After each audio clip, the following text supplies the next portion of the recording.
Nice hook Followed in. up here. Back control, over under, one hook in. Which we're tending to see this position a lot more often than ever, especially at this ADCC. That over under with the hooks off to the side, one hook in. Now the Credo comes into play. Another position that seems to be very common in this tournament this weekend. Yeah, the use of this big old power half with a hook in just helps that from, it sort of stops that where you get slid off to the side.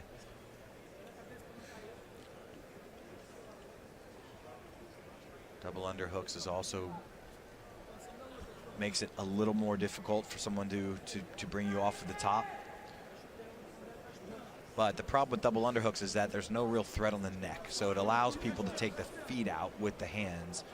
Nearly getting both hooks in, though. That's nice. Gabriel takes that one out manually there. But Diogo's so articulate with his feet from this position. He's really making life miserable for Gabriel Souza here. Diogo Hayes up 3 points. Nice thinking there from Diogo. He's got too high and slid off. 6 minutes, 30 seconds left in this match. Diogo Hayes up 3-0. Gabriel Souza on top.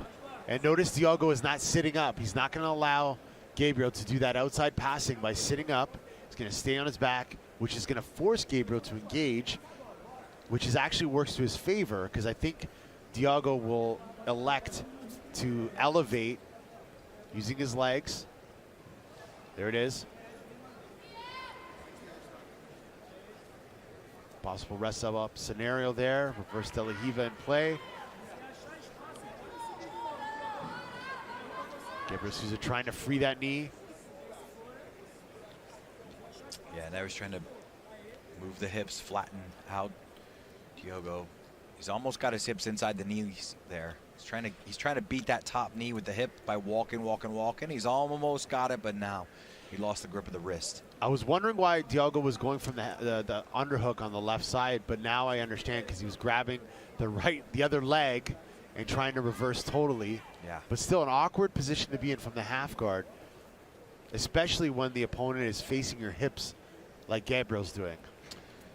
Yeah, he's just trying to beat that top knee, but Diogo was able to get him out of there. He's got a potential, if he can move Souza over his body, he'll be able to get in on this leg a little bit. Man, Diogo just contorted his own leg just to get to that position there. And there it is again. Yeah. Look at that nullification of the north-south passing constantly by inversion. Nullification by inversion, I like to call it, Sean Williams. It's nice. Yeah, that's what Souza's trying to get his head under. Here we got a bite on the leg here. Outside position. The feet, though, you always have to be careful to hold out. Oh. This might be on. I mean, he's got the knee line. I thought he had a heel, but he didn't.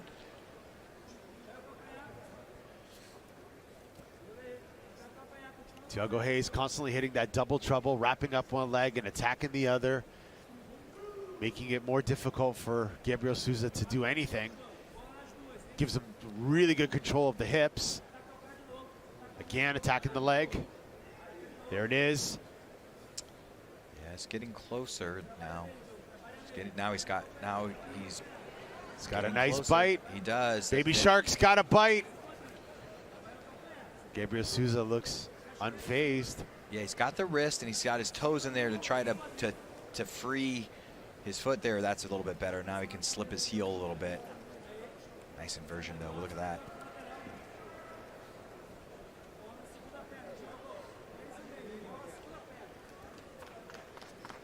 Three minutes and 37 seconds left in this match. Diogo Hayes still up by 3-0, doing a great job of attacking the legs of Gabriel Souza. Gabriel trying to knee cut here. Look at him, inverting again. Just stopping it every single time.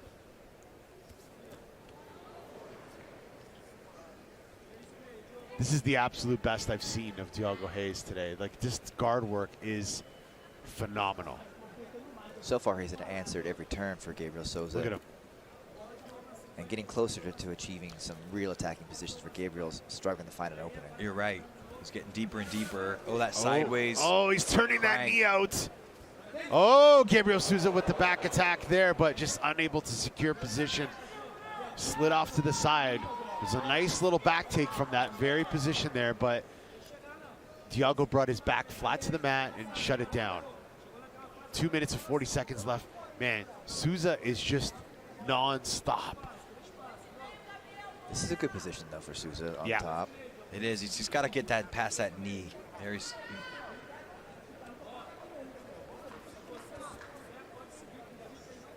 Look at the inversion one more time. Slowly but surely uses it to block. Gabriel Souza's in position there, almost for a position for a nice pass, but again, shut down. Baby Shark's got the left leg with his right arm. Pummels his left leg back in. 2 minutes left.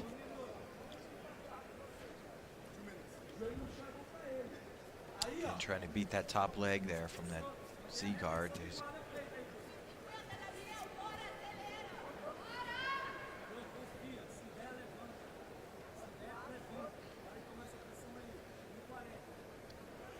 Minute and 40 seconds left in this matchup. Man, you got to give it to Gabriel Souza. He's just been trying to pass with, he's throwing everything in the kitchen sink at Thiago Hayes, but the Baby Shark is eating it all. Gabriel Souza works to the back there for a second. And I think Souza's now, oh, now let's see if he's thread his left leg into the middle. He has. And Souza looks like he's starting to get a little closer and closer to getting through the knees now.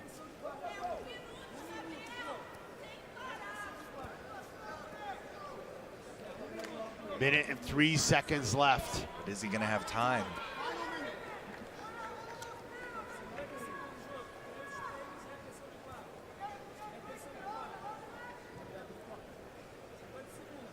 .49 seconds left in this match. Kimura is there. Gabriel Souza, if he sees it.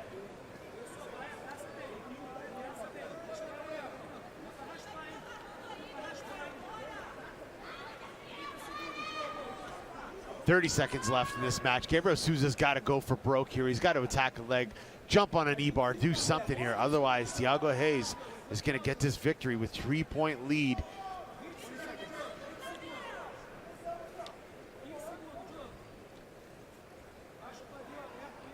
We've seen a little bit of everything in this match. Great wrestling, amazing leg attempts, phenomenal passing attempts. And now, that'll be it.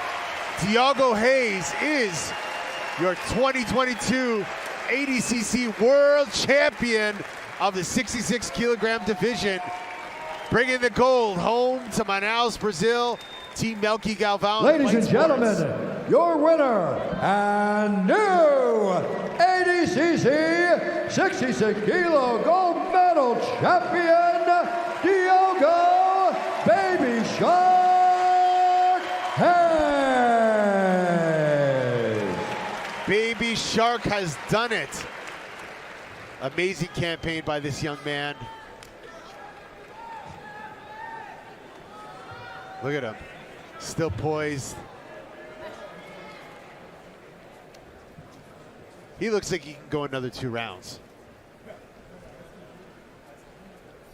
Yeah, what a run. And what are they doing down there in Manaus, man? Melky Galvão keeps turning out this talent. It's in the water. It's in the Amazon water in Manaus. Champions like Ronaldo Jacare, Walid Ismail, the Ribeiro brothers, producing some of the toughest. Bibiano Fernandez, Fredson Paixão, you name it. Yeah. Here we go. All right, I'm here with your winner. It's time to hear the Shark. Jogo, 20 years old, you just became a world champion here at ADCC. What are you feeling right now? I'm feeling amazing. You know, it's a dream to come true. And, you know, to get here is not easy. All of us have to do a lot of sacrifice. And this is my first ADCC World Champion. And I could not be happy for it.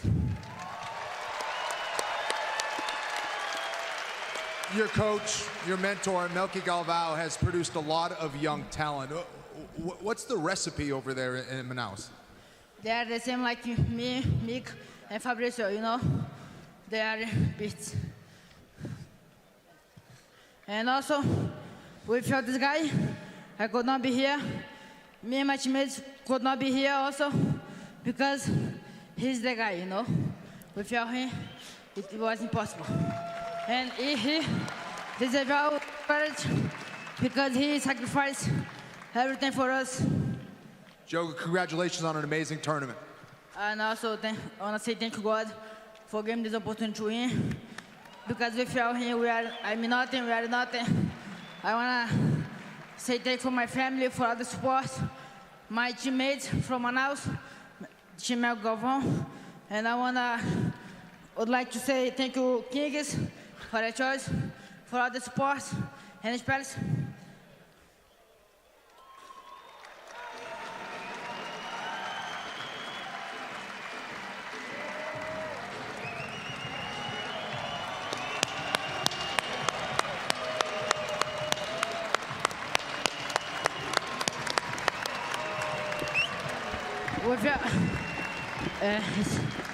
It's very happy. That's why we were crying. Because he's the guy, he's my father, friend, coach, professor. And also, that's it. He deserves all the credit. Galvão, thank you. An emotional post-match speech there.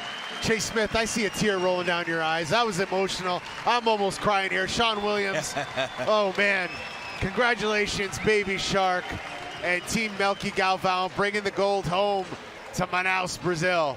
Oh man, Diogo's such a genuine young man, you know, couldn't be happier for him. Amazing performance. What a legend, right? I think he's just getting started too. 20 years old. If you're talking about these ADCC champs, 19 years old, Cater Rotolo, 20 years old, Diogo Hayes. Ridiculous. That's terrifying. Let's take a look at some of the best moments here, Sean. There's that redrag, and I didn't see what grip Souza had on it, but Diogo got under the armpit there and just capitalized really well on the redrag. There's a little scramble out of a leg attack from Souza, and it was just a positioning of Baby Shark that really just perfect positioning the whole time. Attack when he needed to attack, stayed very safe with his technical abilities. And as you guys had mentioned, his tactical abilities. He really did seem to have a perfect game plan there for Gabriel Souza. Gabriel Souza, a noted north-south passer, likes to pass on the feet quite a bit. He changed it up, but Baby Shark had to answer every turn. And man, the well-rounded nature of Diogo Hayes' game, I keep wanting to call him Baby Shark, but Diogo Hayes' game was really impressive, right? The wrestling on the feet, the leg locks, the passing exchanges. Yeah. He has all the tools, Sean. He does, and so young. It's only going to be getting better and better. So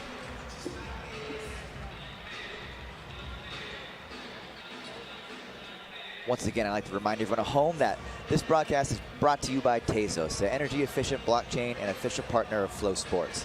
Tezos, designed to evolve, built to empower. Visit Tezos.com to learn more.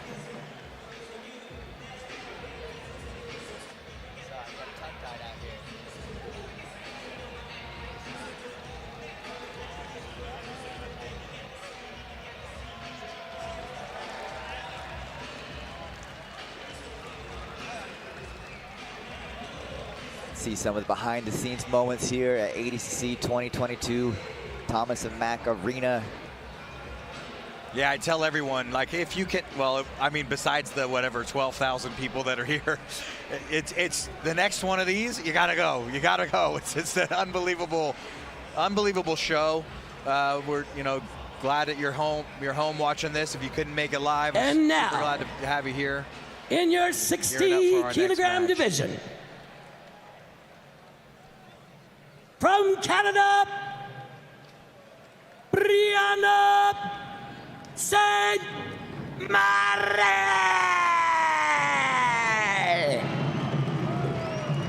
All right, folks, and we are moving on. Whoa, that's new. Moving on to our under 60-kilogram women's final here. We have Brianna Saint Marie from Canada. A two-time trials winner, did it in the same qualifying season and looked outstanding so far at the World Championships.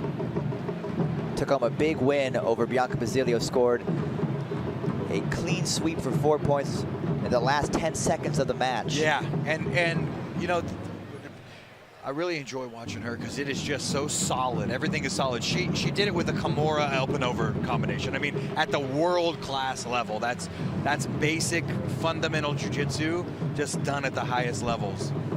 Yeah, timeless, classic technique for Brianna St. Marie with a solid dose of aggression and power. That's right, that's right, that's right.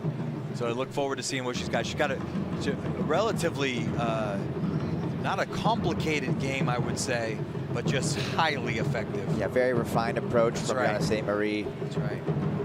Been successful in a variety of avenues. Combat jiu-jitsu champion, WNO winner here at ADCC, looking great. That's right. A real treat to watch. Got our hands full. This is going to be a great match, Chase. From Wales, Fionn Davies.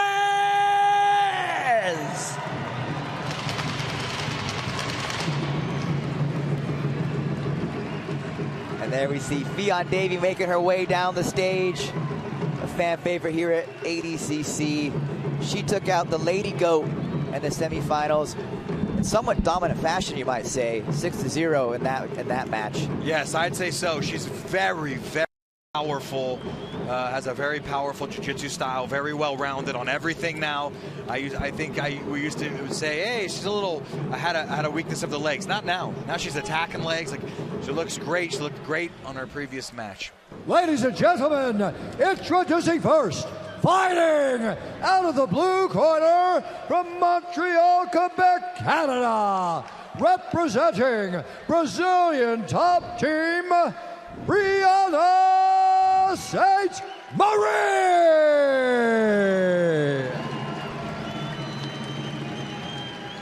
And her opponent, fighting out of the red corner, fighting out of New York by way of Wales, representing Essential Atos Jiu-Jitsu, Fionn Davies.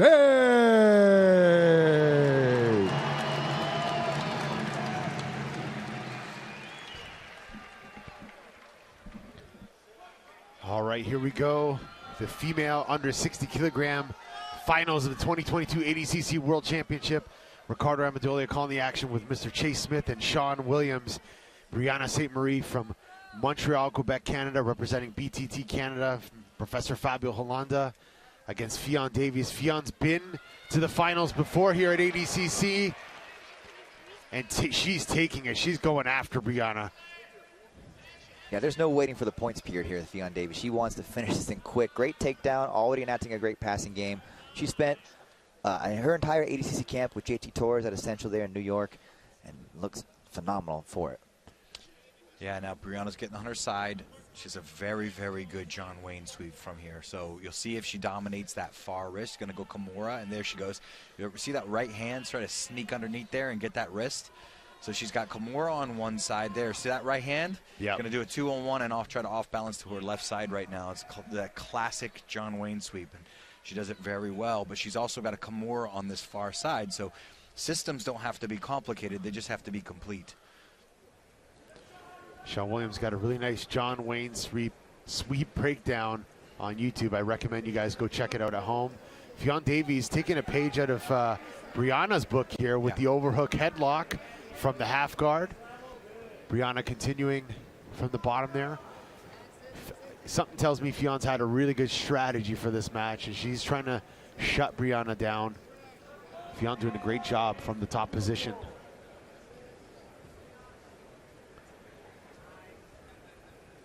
Yeah, you'll see Brianna use that left leg if she needs. Right now she's got a knee shield. She can drop down in the shin to shin, put that knee back down into the middle. Meanwhile, Fionn doing a good job of really getting that knee, keeping that knee free.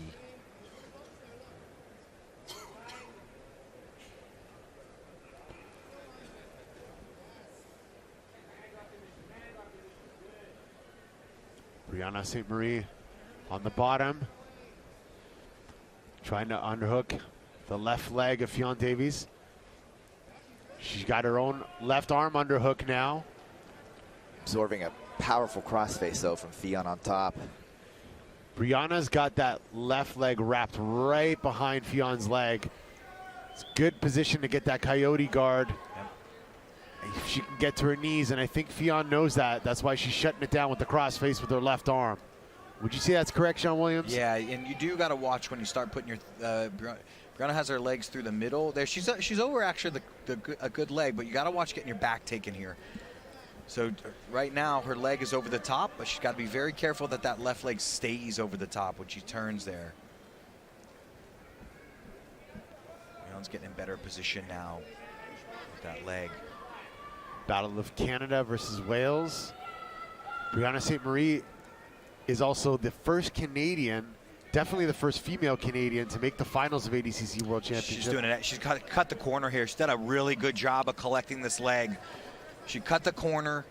You can see her pull the foot out. It was a very good attack. In this dogfight position, she's going to roll her through. Nice sweep from Brianna St. Marie. That's an excellent thing. That dogfight, when you scoop that leg behind, it's an unorthodox move, and it's a very good one. Brianna now on the back of Fion. She's got to watch the judo throws. Brianna gets Fion down. She's got her arms wrapped right around the hips. You look at the leg work Brianna St. Marie's doing. She's neutralizing Fion's right leg so she can try to escape there. And I think Brianna's either going to try to get to the back or get on top. I think she should come up and leg drag before she gets her leg sucked into the middle. I think that would be a wise move for Brianna. Instead of trying to scorpion the leg, just think, hey, I'll take the leg drag. I'll come up into leg drag position. Brianna gets the reversal. Of course, no points being scored as 5 minutes into this 20-minute encounter. Once again, this is Canada versus Wales for the first time ever. The ADCC finals. And Sean, we mentioned that Brianna St. Marie's jiu-jitsu is not the most flashy or quick, but man, she worked so methodically and efficiently to earn that position. Really impressive stuff. Yeah, she kept in good position the entire time, stayed around the correct legs, and used sort of a blend of wrestling with the jiu-jitsu. Oh, arm there. We know that she stood up and almost got her arm caught there, did Brianna. We know that Fiona has a very good arm lock.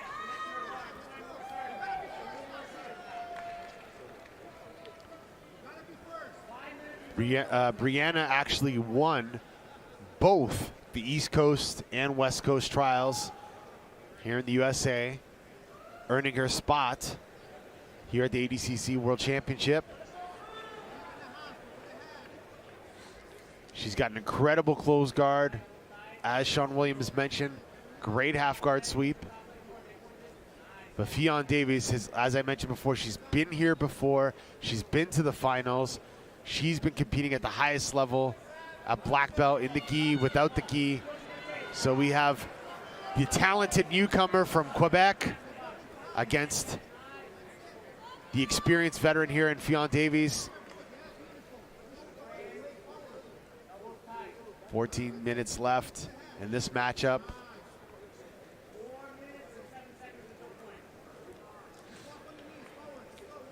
So Brianna's actually got a really interesting passing system. Once she gets both knees on the floor, I'll kind of run through it. I spent a little time with her coach last night, and he explained it to me. But Fion now coming up to the top. She's got to watch that headlock.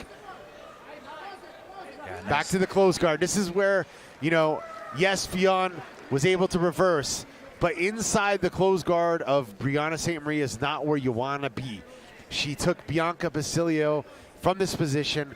Kimura grip, basic jiu-jitsu, not basic jiu-jitsu, fundamentals of jiu-jitsu. She used that Kimura hip bump sweep to the mount and defeated the actual world champion of ADCC in this division. Can she do it here against Fion Davies, Shea Smith? What do you think? So far, she's looked great, but the same can be said for Fion. You know, she had to look at the back and force Brianna St. Marie to bail there and go to close guard. So both have had great looks so far throughout this match. I would say it's very even. Yeah, I agree.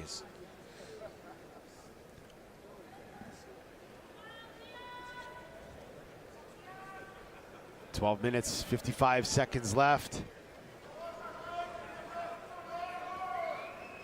Unable to get up. Wow, really got in good position quickly there on that pass. Well, let's see if Fionn can take advantage of this. This is an important moment in this match here. Standing in that close guard seemed to be a very smart strategy. She was able to slip out from the underhook on the leg. Now almost passed, but she's stuck in Brianna's half guard, where it's where you don't necessarily want to be. But she's in a good angle here, Sean Williams. Yeah, it's all about the hand fighting now. I can't see really what's going on with the elbows.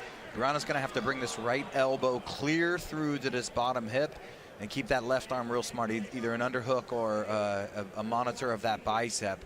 And then she'll finally be able to face Fionn. So I can't really see what's going on with the battle. There we go. That's a good shot. Now you can see Brianna's right elbow slowly making it down. She's already got a left underhook. You always have to watch Kimura on these situations. But she's really going to have to start to get that knee line down and then turn to face her. Yep, there she does. Really great move. She's got to get the knee to the floor. This is where, again, right back in this reset, essentially, we had in a few minutes ago. Probably like, what, 5 minutes ago we were here. Only difference now is if Brianna can sweep, she can actually score. But if she can do it within the next minute and a half or past that point, Fionn doing a great job staying on top. Fionn Davis has just become one of these superstar athletes. Gi, no gi, it doesn't matter. She's hilarious online. She's a killer on the mat. She just got the potential to be one of the biggest stars in our sport. But Brianna St. Marie is all business. She's bringing the fury from Quebec. And she is ready to become the first Canadian to get a gold medal, but not if Fionn Davis can help it. Yeah, this battle on this side is so important for both these young women right now, as to that wrist tie and keeping the wrists separated. If you're Brianna, to keep some space, and Fionn looking for a cross face, you could look for an underhook, but cross face right now.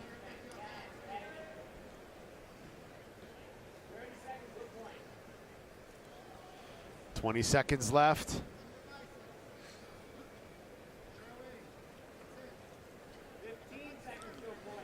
15 seconds till the points are going to start being scored. 10 minutes left in the match. This could change everything here. It's hard to say if Brianna's reserving, looking at the clock, or she's just genuinely stuck. But it looks like she's starting to move a little bit more in the position. Yeah, I mean, I think Fionna's just putting a lot of pressure right now. She's got a good right arm position. It's just taking Brianna a little time to get her head down, get the elbows in. Look at Fionn's in very, very good position right now. Fionn in a great passing position. Blocking the head. She's got to be careful of that half guard sweep that we saw earlier. You got to admire Brianna St. Marie here, absorbing this punishment to get where she wants to be. Yeah. She's really working underneath the hips now of Fionn. Great work there, but Fionn making the adjustments as well.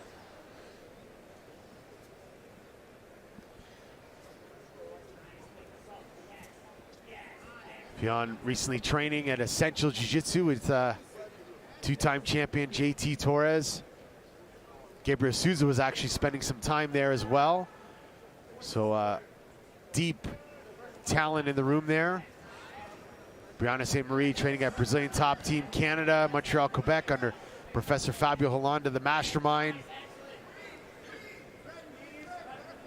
You can see her bring the knee to the floor, but now she's got real cross-face pressure, does Fionn. Yeah, great point. Now she's actually turned the head the other way. For a while, just kind of crushing the face of St. Marie, but now she's turning her and the hips are facing the opposite direction. Very uncomfortable and very close to a pass here maybe for Fionn. Yeah, it looks like, I can't see with it looks like she's got a head arm position. Brianna's got that hand stuck. Oh, Fionn with the pass. Yeah, she's got the pass. That should be points, but I believe so. No, her back's, oh yeah, it is. 3 points. Fionn Davis is up 3-0 against Brianna St. Marie with less than 8 minutes to go. The 2019 silver medalist is close to getting that gold and becoming the first ever gold medalist from Wales, if she can stabilize this position and maintain dominance against Brianna St. Marie, who's been showing a lot of toughness in this match.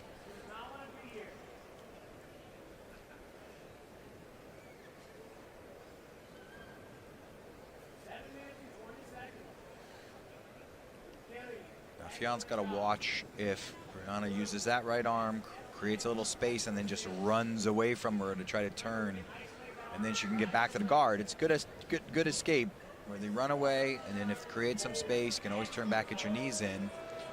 Fion can easily counter it if she just changes her cross side, takes the left hand over the head, puts the right hand on the far hip.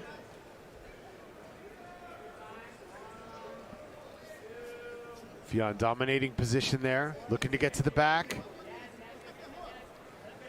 Now she's in good position here. She's gonna be almost mounted.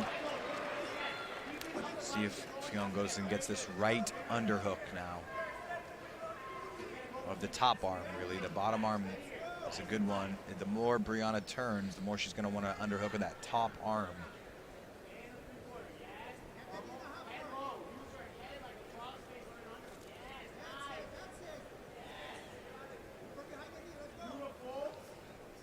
Brianna's arms are starting to get in better position. She should actually bring Fion closer to her momentarily to slip her head under there and then clear the knee. So knees to chest will bring Fion very high up above her head, and then she can get back to the knee. She was able to work her down anyway. 5 minutes, 55 seconds left in this match. Fion Davis has just been putting it on the young Canadian here in the finals of the women's under 60 kilo division at the 2022 ADCC World Championship. See Brianna looking to get that foot, right? That's that foot. If she can pull it back past her right hip back there, that's going to be a real good position for her to potentially score. That's how she scored that first time, that dogfight position. She was able to pull that foot out around that right hip, see her working for it, and then she was able to clear it. There it is. She's cut the corner now, and this is really a corner cut. And now she can take her left arm around the hip while she'll try to clear her left arm out. Well, Brianna, around, there goes, around the hip. She's going for a single, but she's up on, cleared that corner. Very nice. Brianna up on the single leg. Fion balancing out. Brianna pulling her backwards. Trying to break her down. Smart strategy by bringing her back to the center of the mat. Don't want to lose this opportunity by going out of bounds. Brianna not letting go of that leg, and look at the balance of Fion Davies here. Yeah, Brianna's going to have to try to bring her leg up into the front, or... Oh, nice counter by Fion Davies. That was beautiful, and she gets 2 points for her efforts there. Yeah, that was a really, really nice counter there. And now she's got one hook in. So you notice Fion got the points there. Just one thing about the ADCC scoring is even if one person starts the sweep or takedown attempt, if there's a scramble, whoever ends up on top actually gets the points. Doesn't matter who began the sequence. But right now, Fion has hooks in, up 7-0, and she's going in on a choke. Fion Davis has a choke. It looks like it might be across the chin here. She's giving it everything she can. Body triangle is on. Fion Davies starting to run away with this match here. 10-0, 3.5 minutes left.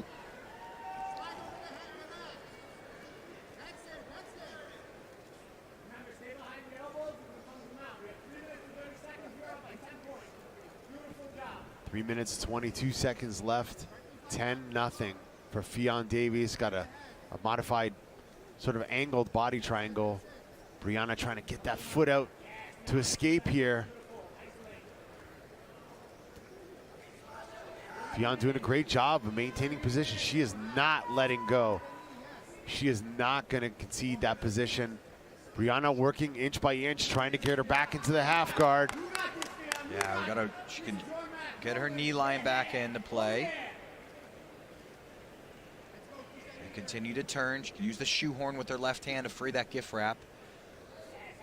So she brings that left hand right up her head. She'll be able to untie that arm, and just got to watch, keep that shoehorn engaged. There's no katagatami.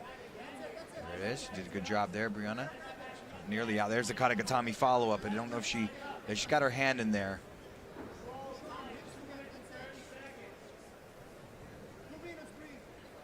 Fionn looks awesome. She's lots of pressure and.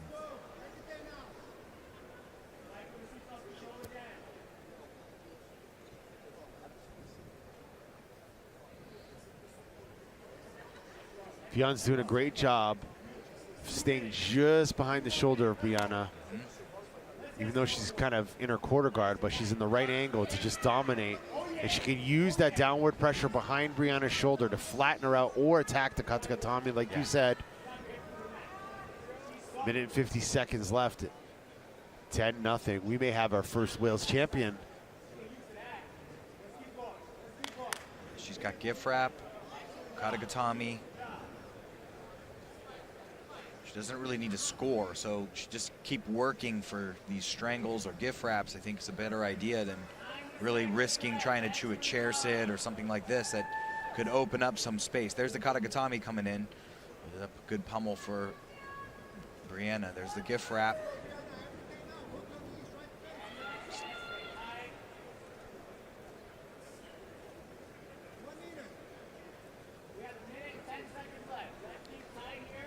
Now Fionn can go to double underhooks if she wants.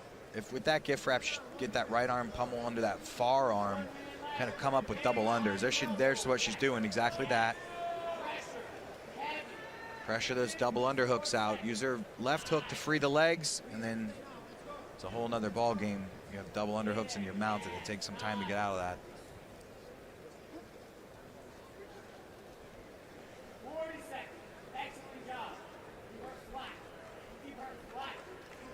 Brianna doing a good job to finally get out of all of that. Just little time to work, though. 25 seconds left in this match. Fionn Davies up 10-0 against the Canadian Brianna St. Marie. Brianna trying everything she has to get that left arm underhook. The countdown has begun. 10 seconds left. The fan favorite, Fionn Davies, is seconds away. And there she is. Fionn Davies is your 2022 ADCC World Champion. What an amazing, dominant performance by Fionn. Props to Brianna St. Marie for hanging in there, but and now, Fionn Davies your new has won. ADCC 60-kilo gold medalist champion, Fionn Davies. Dominant performance by Fionn. Very technical. Just an amazing match. Congratulations. You okay? I'm here with your winner, Fionn Davies. First of all, it seemed like you were limping off the mat there. What happened? Was it during that match? On the half guard sweep, she had a really good torque on the knee, and I think it popped it, but it's okay. Fucking hurt, yeah. In 2019, you took the silver medal. Yeah. Today, you became a world champion. What was the difference for you?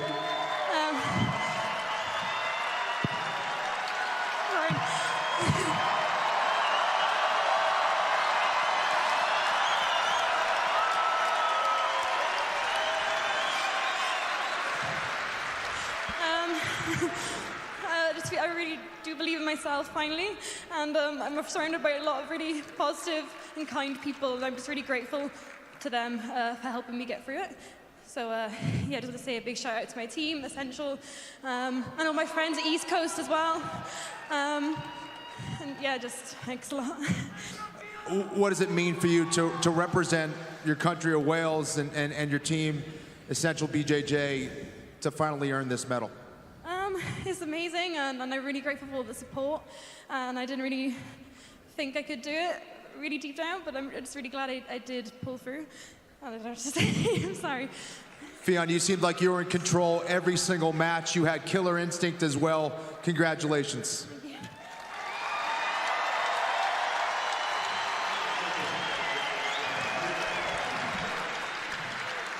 Take a look at that replay here. Sean Williams, Chase Smith, Fionn Davies with an incredible performance, dominant performance. Brianna with the single leg. Let's take a look at that switch counter here. Yeah, little kind of cut back, Tani Basami style, but just like a little cut back there. Beautiful counter. And then just all of the pressure. I mean, yeah, what a treat that match was. Just a technical, gritty battle with the details here. Every inch, none given, just so tight. Dominant performance by Fionn Davies. The fans are loving it here at the Thomas and Mack Arena.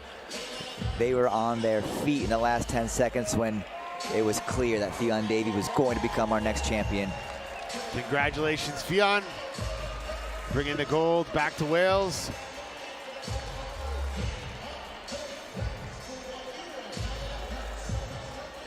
Don't forget, guys, scan the QR code on the screen to enter to win a limited edition Future Kimonos, Tezos Rash Guard, and potential 10-year subscription to Flow Grappling. Just by scanning that QR code, enter to win. We're in Vegas. Let's play some games. Go for it. I'm going to scan right now.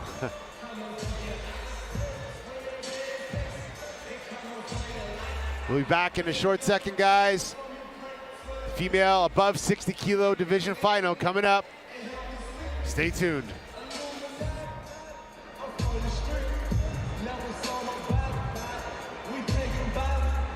In the 60 kilogram division, from the United States of America, Amy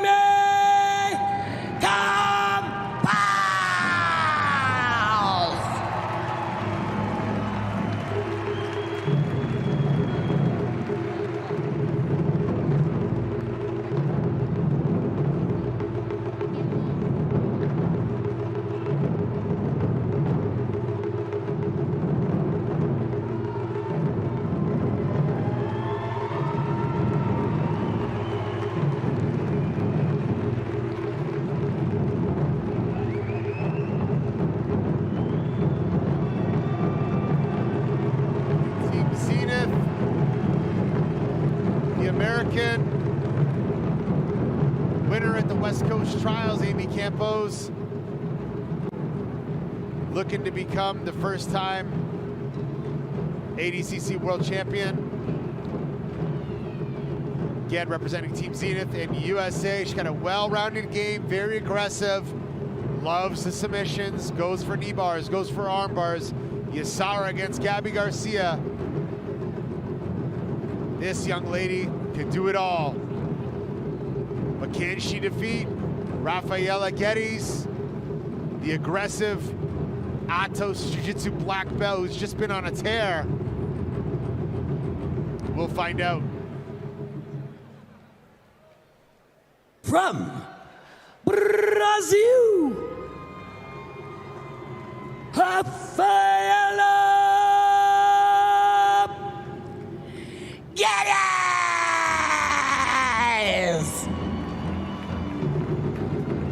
Rafaela Geddes from Manaus, Brazil. This is her first time at ADCC. I think outside of Gabby Garcia, many thought of her as one of the favorites to win this division. Who's #1 championship winner last year. Very aggressive style, can do it all. Loves the takedowns, loves submissions, loves to get in there and scrap. Not afraid to make it a fight. And this is ADCC. It's not just grappling. This is submission fighting, ladies and gentlemen. Yeah, keep an eye out for the incredible guillotine setup that Rafaela Geddes has. She can basically land it from anywhere from top, bottom position. She loves to roll for the guillotine. but Amy Campo should not be slept on. Beat Gabby Garcia earlier today in one of the most intense battles we saw all afternoon. Went all the way off the mat and almost up our ramp over there. Right. And now, introducing first, fighting out of the blue corner from Ogden, Utah, representing Zenith, Amy Campo.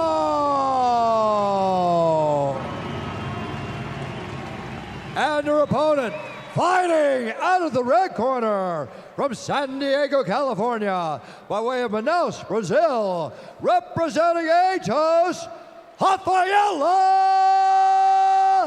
Gade.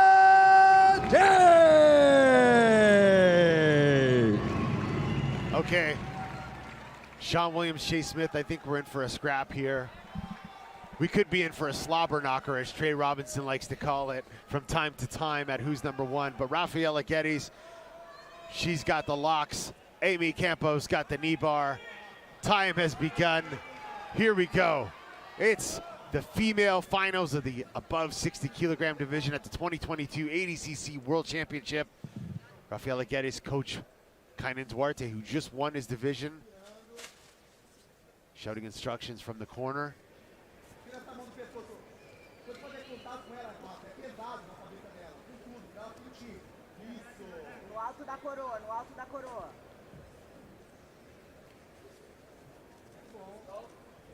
Sean Williams, let's talk about the technical contrasts here. What have you seen differently from these two young ladies? I'd say maybe the patience of Amy Campo and the aggression of Rafaela Geddes. It's like the yin versus the yang. That's right. Here on the mat, Chase Smith. Yeah, Amy Campo isn't phased easily though, right? No, She's very not at all. methodical and happy to absorb some of the intensity, but she is setting up something very specific in those moments.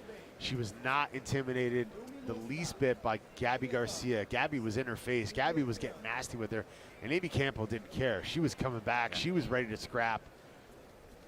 Yeah, look at her face. Look at the determination in her eyes. Unfazed is the perfect way to put it. Rafaela Geddes, as we mentioned, representing Atos, as Bruce Buffer would call it, which is Atos Jiu-Jitsu, against Amy Campos from Zenith Jiu-Jitsu. Nice takedown attempt there. Almost took out a couple reporters, but it's okay. This is ADCC. Yeah, it wouldn't be that way. It happens. It's still early, but we haven't had any table run-ins this year. Last time I was There you go. There you go, Sean Williams. I had several Oh, of those. and Rafaela Geddes with the takedown, but she gets sucked right into an overhook of Amy Campos. She's got to be careful. Doing a good job of pummeling the arm onto the side in that overhook position. You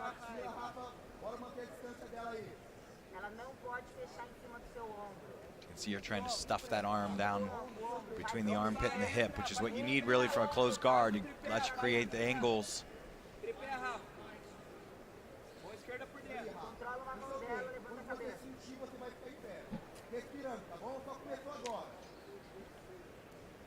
17 minutes and 50 seconds left. Following this match, we're going to start the men's absolute division. And then, of course, the long-awaited super fight between two of the greatest no-gi grapplers, two of the greatest ADCC champions in the history of the sport. And, you know, needless to say, win, lose, or draw, Gordon Ryan is now 4-time ADCC champion, if I'm not mistaken, and 3-division champion. So doesn't matter what happens, he's already making history here at ADCC this weekend. The guard work from Amy Campo is very, very dangerous. You can see how quick she is to try and maybe think about that triangle, climbing the very high guard here. Yeah, I love the pummeling work that she's doing and the posture control to keep Rafaela down. She's staying connected on the neck or the shin the entire time.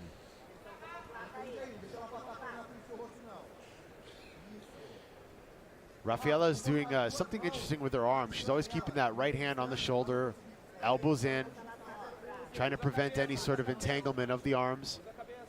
It is kind of a defensive posture, though, and she was just warned, I believe. Overhook on the arm. Amy Campo's got some long legs, and she's using them with that high guard. So Rafaela's really got to be careful here. Yeah, I love the shin grip, either their head or the shin. She's doing a good job of staying on one of those two to keep pressure down so she can win that pummel battle or keep the arm off to the side, basically between the armpit and the hip.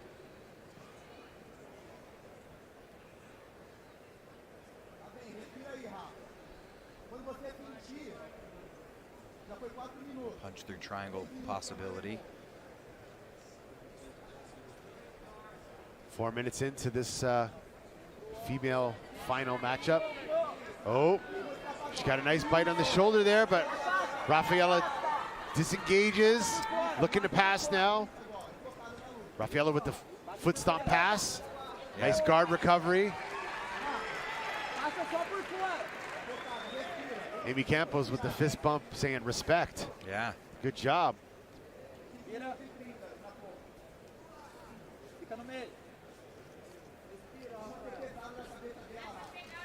Sean Williams, you're getting too close for our table, Sean Williams. I hope this ADCC referee blocks him. We're doomed. He already did it. That's it. It's already over. I'm like a magnet for takedowns. I still got a bump and bruise from last ADCC when Galvão slammed into Penna. That's right.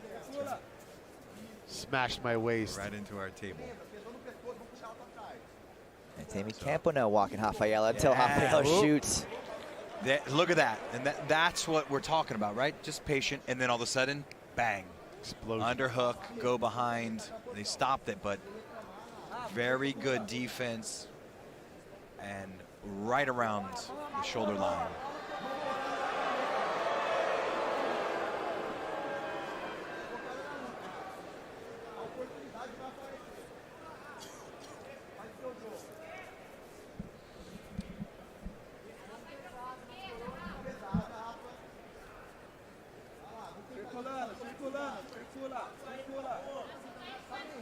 Circula.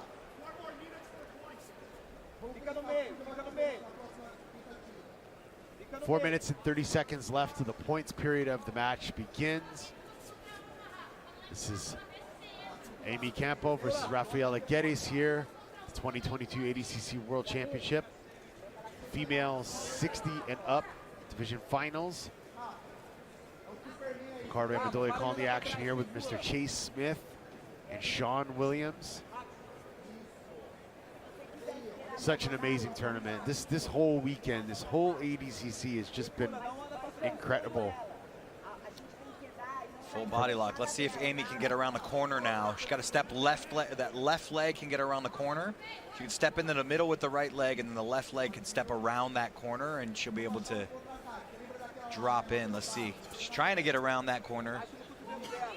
Sometimes that right foot can disrupt there. That outside trip, and then good around that left side. And then you just got to sit like a chair. Sit down in a chair, and over they go.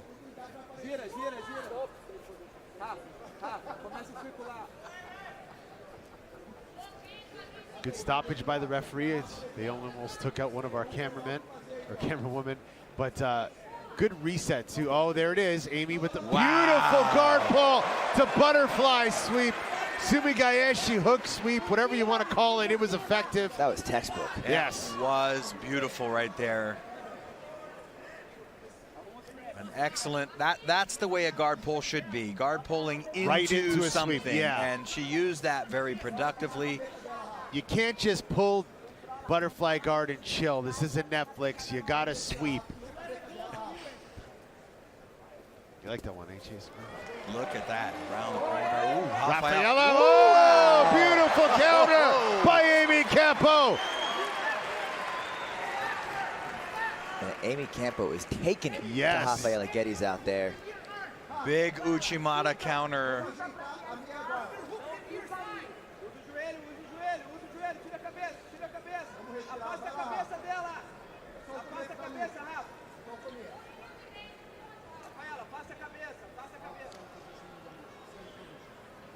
All right, restart to the action here. Man, this is I called it a scrap before, and that's exactly what it's turned out to be. The gameness of Amy Campo is to be respected. win, lose, or draw, she's had an awesome campaign in this ADCC. Her style of fighting is just exactly what we want to see. Rafaela as well. Just the next level in submission fighting. Good at all aspects. Takedowns, submissions, passing, sweeps. Gotta watch the arm drag now. There is nice arm drag. sweep attempt.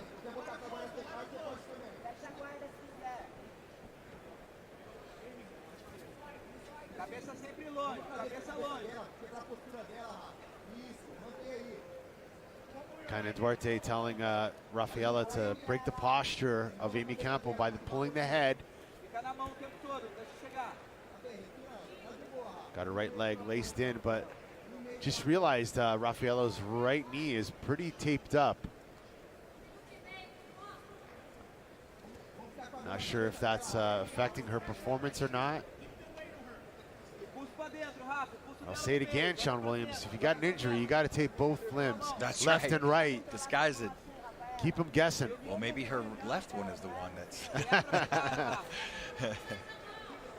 Amy Campo's like, yeah, your left knee is swollen, but your right one's got all these bandages. Yeah. What do I do here? Amy's got to watch her weight onto Rafaela. If Rafaela moves hard to her right, she could off balance, but no, not now. Change now. Presta atenção, falta 50 segundos. Ela vai soltar a blitz. Ela vai soltar a blitz quando virar 10.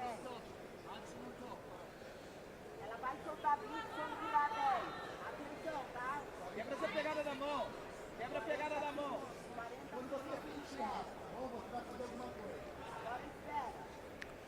10 minutes, 30 seconds left in this match. Rafaela Guedes from Atos Jiu-Jitsu against Amy Campo from Team Zenith. 15 segundos, cabeça longe. Deixa a cabeça afastada.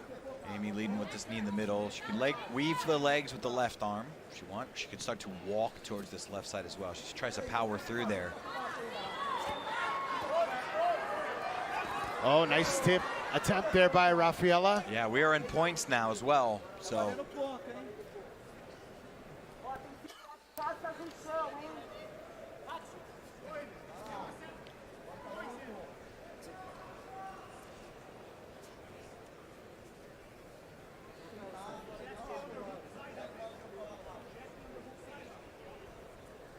Rafaela's got to watch that sit by Amy for a potential sweep again.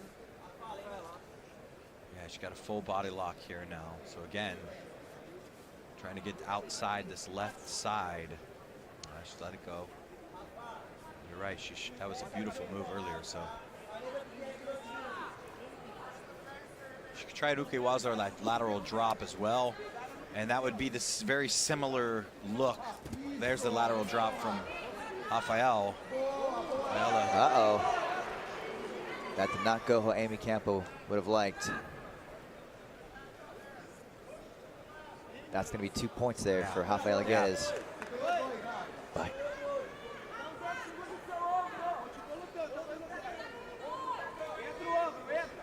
Rafaela Guedes up 2-0 on Amy Campos. Oh, is that a little? She got. Is that a little Williams guard I just saw there for a sec? She got to win the arm pummel first. She's got to get the arm around her hip, and then she can do that, and then it leads to a lot of good stuff.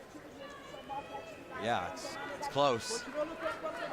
I heard you're familiar with that position there, Sean Williams. I might know a thing or two from there.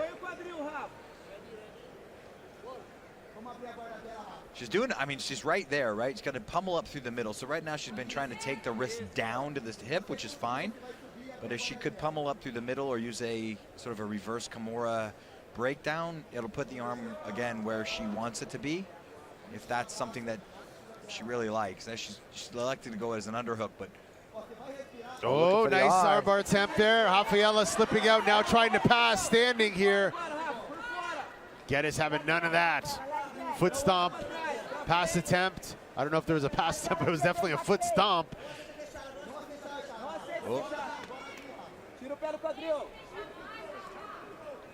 The thing is, in this position, Geddes is sort of safe because even if she's penalized, unless Amy scores, it won't matter. They're not going to disqualify her for penalties like that, for stalling, right? They will never, they won't DQ you. It's not like the IBJJF or other organizations where it accumulates and then they'll disqualify you. So what that means is it could force Amy Campo to get a little desperate and open up and try something, and that could be where Rafaela passes or where she catches Rafaela. So no risk, no reward for Amy Campo.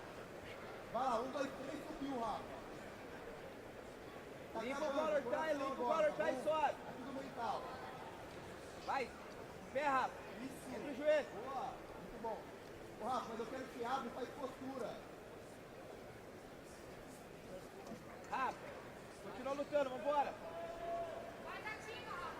Ativa, Rafa. 50.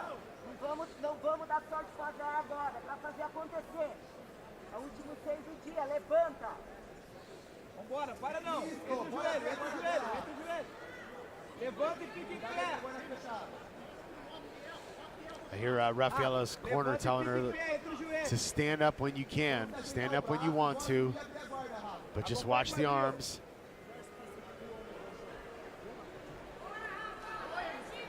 Now Campo has a better dragging grip on that arm. See if she can start to drag it across.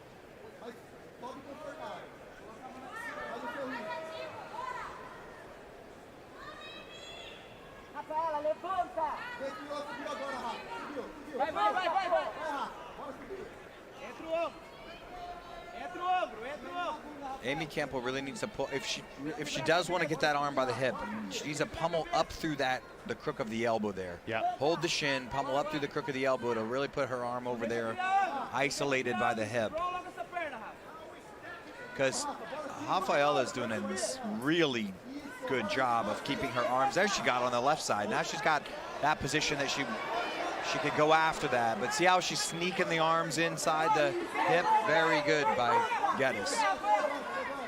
5 minutes, 30 seconds left. Geddes on top. Little crossface there. Não deixa fechar, Rafa. Cuidado com o gancho. Vamos desconectar dela. Bora desconectar aí. Got to be careful there. She's going to get elevated. Yep. Amy Campo with the sweep on Rafaela Geddes to the back. Going for the hooks is Amy Campo. Trying to shove that right foot through. Two beautiful sweeps. Nice elevation. Beautiful timing. No score here because of the turtling that Rafaela did. So she didn't get her butt to the back and wasn't able to control for 3 seconds. But she's in a great position. One hook has slid in there. Yep. Lots of time to go here, Ricardo. Absolutely. So impressed with Amy Campo today. She had an amazing campaign at the West Coast Trials. I believe she hit a knee bar in the finals to win. And she's just been looking awesome. Oh, she almost got that left hook in. She's looking for it. Rafaela's defending. And Rafaela's got to be careful, even though she's defending with her left arm. She could get that arm trapped. Yeah. It could end up costing her right arm as a consequence if Amy Campo falls off to the sides and attacks it.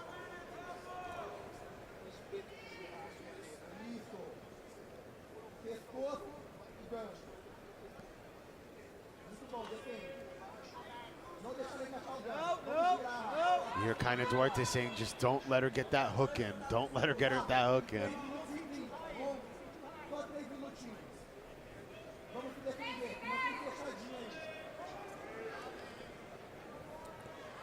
3 minutes, 30 seconds left in this match. Geddes still up by 2 points, even though Amy Campos has full control of the back. She has not scored yet.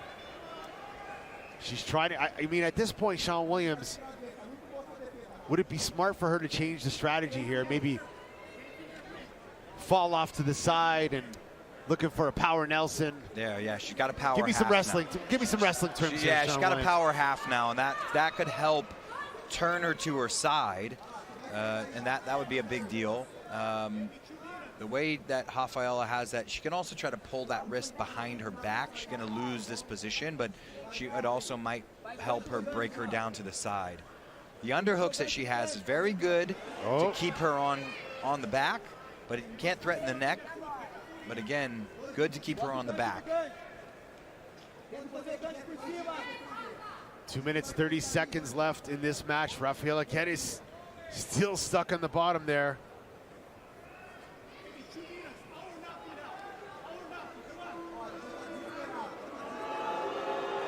Campos needs to drive a little bit more forward. She's not really having much weight coming down into the head to get us, so it's probably not that uncomfortable what's going on right now.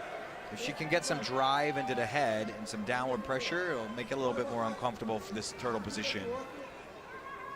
There's all kinds of things you can do. I mean, you can do an Almeida guillotine here, which is like her right arm goes around the head, and it's where that Katagatami. You can do all kinds of stuff from this position. But do you want to take those risks? That Almeida, I call it the Almeida guillotine, where it's that side Katagatami, the back Katagatami.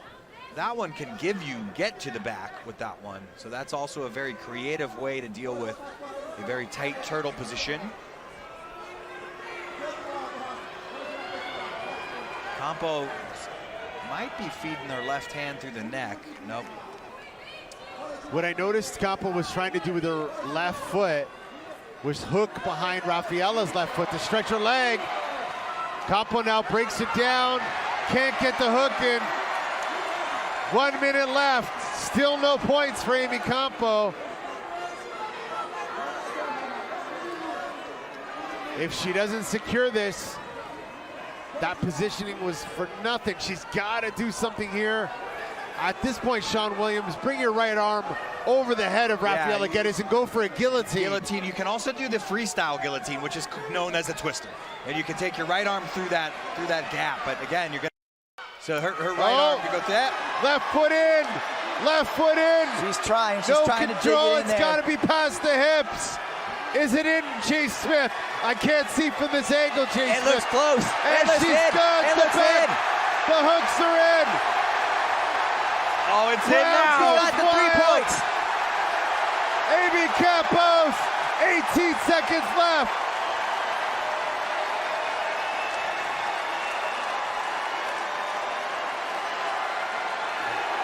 And going after the arm.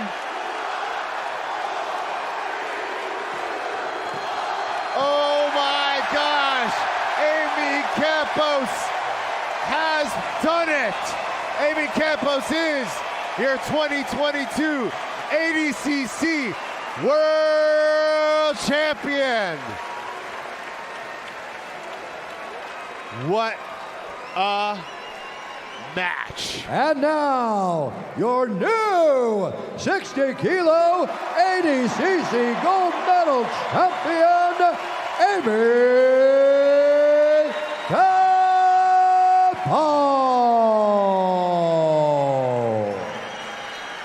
A truly awesome finish.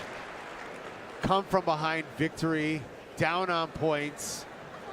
Scores the points in the final seconds of the match. I'm here with your winner, Amy Campo. That's okay. You're a pretty new black belt. This was your first time here at ADCC. You took out Gabi Garcia, you took out Javier Gages. Talk about your performance. I feel like performance is okay. It's the preparation, the waiting for 10 years, the training day in and day out that has you killed. This should be easy when you get in here. This should be where you play smart. And I think I died in training for sure. I know that jiu-jitsu has been an amazing outlet for you. What does this mean for you to win this gold medal for yourself, your family, and your team and your coach? My mission with jiu-jitsu was to see what I could become, was to make something of myself, of my character, to have something I could put my name to, put my energy to, so I wasn't wasting my time doing other things that weren't productive. This win, to me, means I was able to come to the highest level. And that means that my team, I've trained with one team. These 9.5 years I've trained, one team only. I take a lot of pride in them being by my side the entire time. I'm teaching them so they can come up with me. Because that's what a family is. Amy, you've been collecting a lot of medals over the course of your career. You're now an ADCC world champion. Congratulations. Thank you so much. Thank you. What a beautiful speech there by Amy Campo. Just a true inspiration. You know, that's what champions are supposed to be like. Just inspiring other athletes, inspiring other competitors. Just an awesome performance. Congratulations, Amy Campo of Team Zenith and the US of A. We're going to take a look at the replay coming up shortly. Don't forget, we have the Absolute Division coming up soon. I just got a sneak peek of it, and it's looking hot. All right, let's take a look at the replay. Sean Williams, talk us through it. There's that big pick up and slam. Here's our sitting Sumigashi. That was just beautiful. Well done. Probably a big surprise to Rafael Guedes. There's a Sumigashi late in the contest, but was able to turtle and then finally hooks in right at the in the last 20 seconds. She scored her points to take that title. Again, the patience and just the technical abilities to take advantage when she needed to, score when she needed to, put Campo as your champion. And you know, newcomer, new black belt, but showed a lot of experience, showed a lot of patience, as you said, Sean Williams, and fought a very, very tough competitor, was able to get the victory. Guys, we're gonna take a quick break.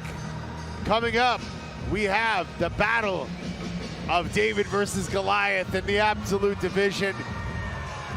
Just hang on, because this Absolute bracket is stacked full of killers.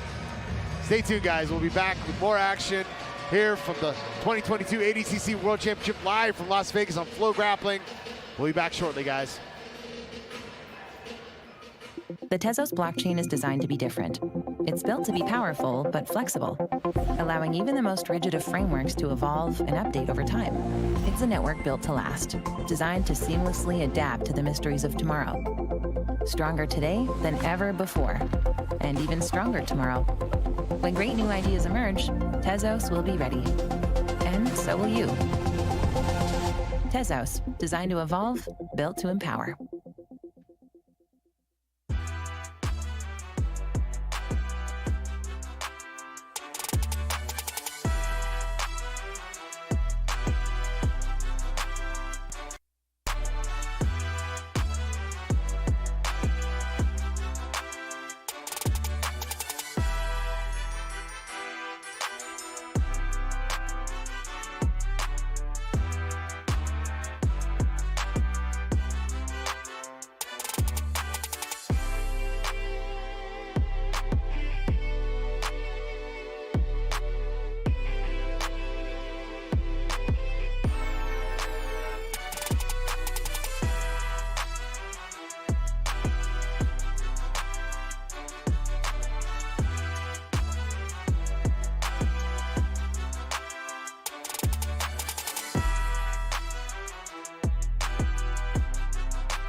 You are now tuned into the sounds of DJ Chris Carnes.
welcome back, everybody.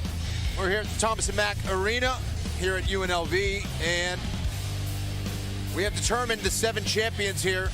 We have a super fight, and we have another champion determined. That will be the absolute tournament. I have the brackets in front of me. It's going to be amazing. We'll be getting those started very soon. So it's a 16-person bracket. The people who are in the bracket: Nicky Rod, Andy Varela, Yuri Simoes, Lachlan Giles. If you take a look at the scoreboard on our video monitors, Cyborg, this Elder is your Cruz, absolute Victor bracket. Hugo, Fabricio Andre, Felipe Pena, Roberto Jimenez, Pedro Mourinho, Ty Rotolo, Giancarlo Badoni, Haisam Rita, Nicholas Marigali, and Vinicius Trato Ferreira. The finals were amazing. Can't hear myself.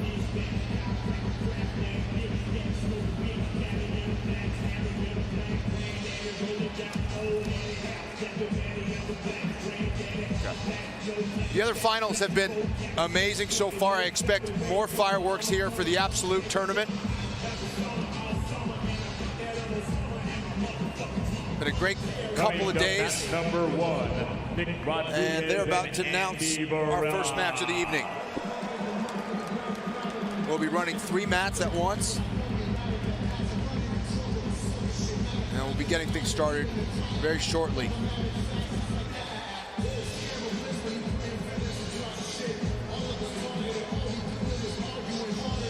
Coming to mat number 2, Yuri Simoes and Lachlan Giles. Stepping to mat number 3, Roberto Cyborg Abreu and Elder Cruz.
Okay, so we have our first 3 matches coming up. Mats 1, 2, and 3. Nicky Rod against Andy Varela.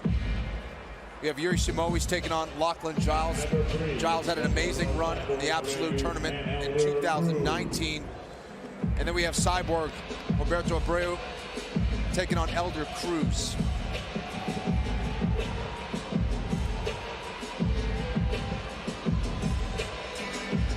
Looks like they're just about to get started. And we're going to start on mat 1 with Nicky Rod taking on Andy Varela. Both men coming from a wrestling background. Nicky Rod, of course, much larger. Should be an interesting one.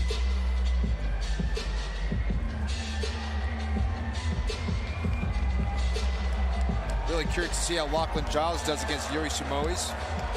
Lachlan always a threat, no matter how big you are. We saw him take out some giants in Muhammad Ali.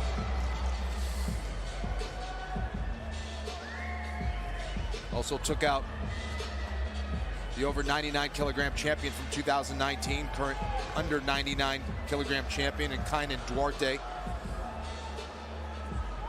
So he has played spoiler before.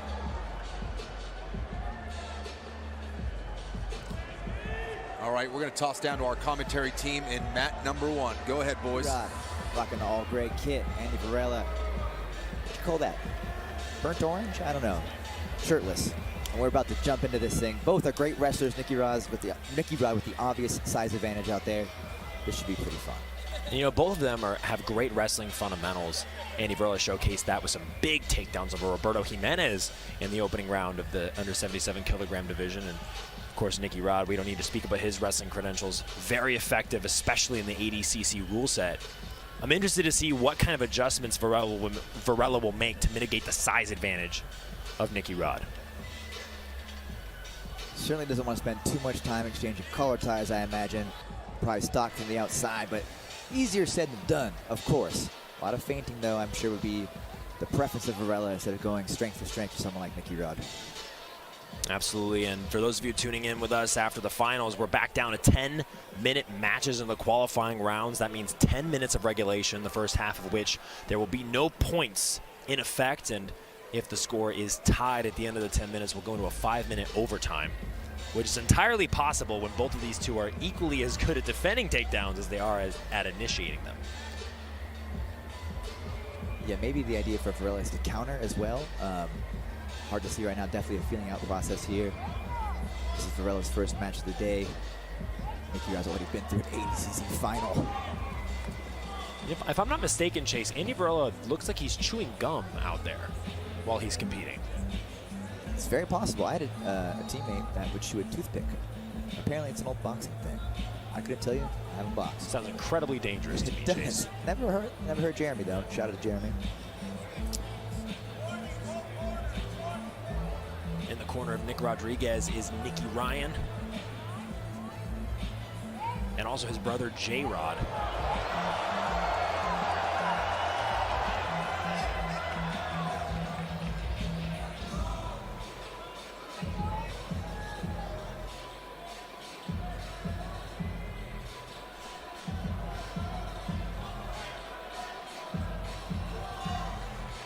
And you know, when you have two high-level wrestlers or two high-level jiu-jitsu athletes in their respective realms fighting each other, Chase, it really, you just see the patient approach that they both take. They're both really analyzing each other, pump faking, looking for small advantages in the tie-ups.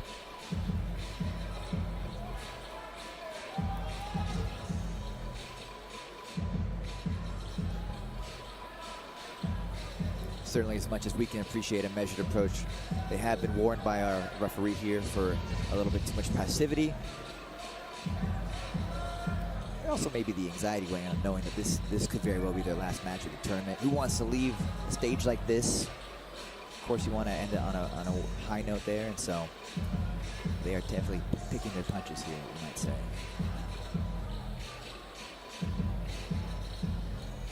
Varela so far absorbing the strength of Nicky Rod quite well, I would say. You know, he hasn't necessarily risked too much, but he's not obviously been overpowered as of yet.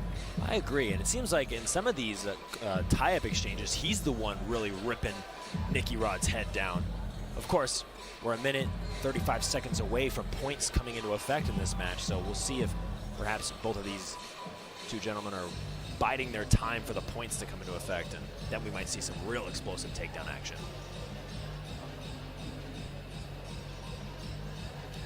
Remember, guys, we're back to 3 mats here at the ADCC World Championship, so you guys can follow along with the multi-mat technology, follow along with this absolute bracket at arena.flowgrappling.com.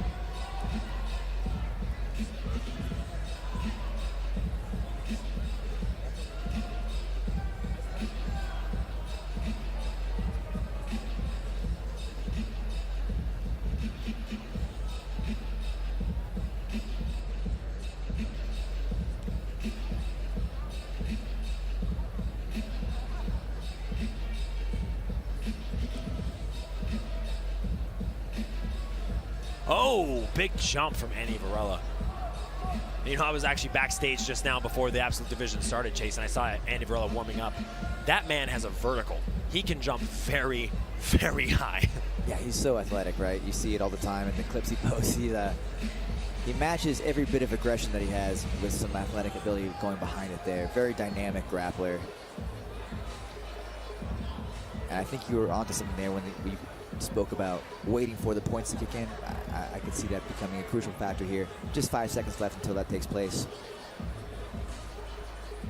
know, here at ADCC, the rule set is all about enforcing, promoting action, going forward, trying things.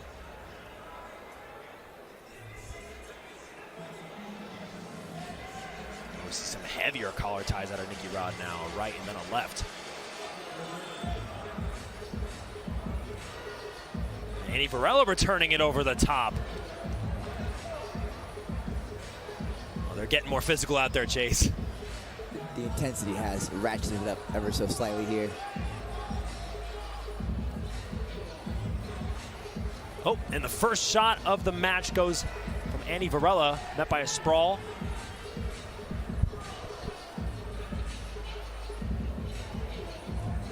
And Nicky Rod taking the match to the ground and immediately into a body lock position. What a beast, right? You could definitely see the power from Nicky Rod coming out of that one. Now entering into what's become a staple of his game, the body lock passing system he has here. One thing to watch is really the hip mobility of Nicky Rod. He can really articulate those quite well for a bigger athlete and show us some dynamic movement here despite being literally locked to the trunk of his opponent. It's a really good point, Chase. He used that to great effect earlier in a really big upset victory versus Felipe Pena in the semifinal of the division of 99 kilos. Wow, Varela looked confident and scrappy on the feet. I think this is going to be a very difficult situation for him to overcome. Oh my goodness, and there, just what you were talking about, Chase, that hip mobility while maintaining the body lock.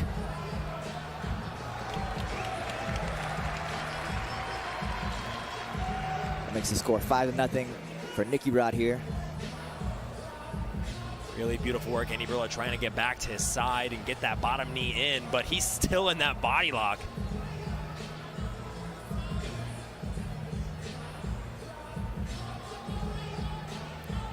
Body lock, something Nicky Rod has instructionals on as well, and he's really showcasing his knowledge in that area here at this tournament.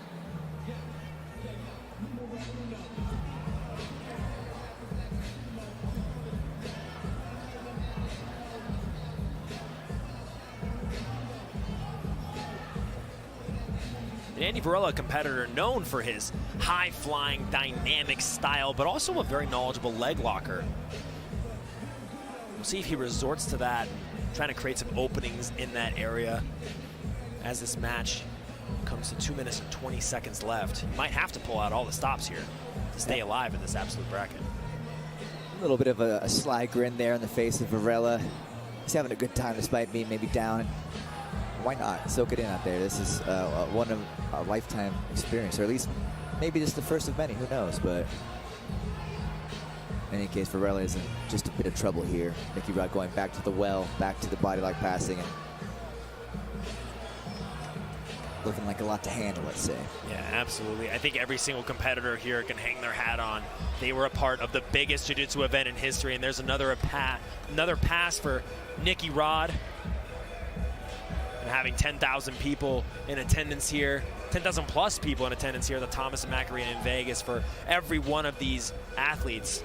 It's got to be an amazing, amazing feeling. And Nicky Rod putting on a passing clinic in the first round of the Absolute. Now into mount, looking for the arm bar.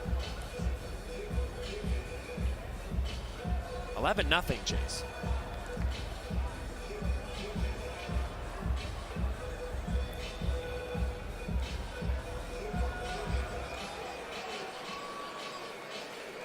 My goodness. Nicky Rod just flowing through the positions now. 14-0 with 1:15 left on the clock. Looking to collect an arm here, Varela. Maybe thinking head and arm choke. Yeah, Varela's been having to carry the weight of Nicky Rod this entire match. Now the arms are, you know, Nicky Rod is able to lift the arms of Andy Varela just a little bit easier now in the later stages of the match.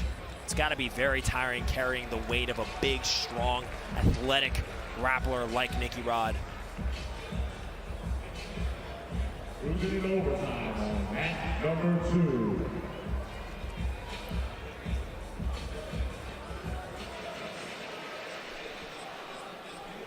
There you go, Andy Varela finding a little bit of space here with 35 seconds left. The tenacity of Nicky Rod fighting for that body lock. He knows exactly where he wants to be on top. crushes the space. You can see Varela really taking a just defensive posture here, framing away where he can. More or less doomed to his fate at this point. You know, it's been a tough road. He held his own on the feet.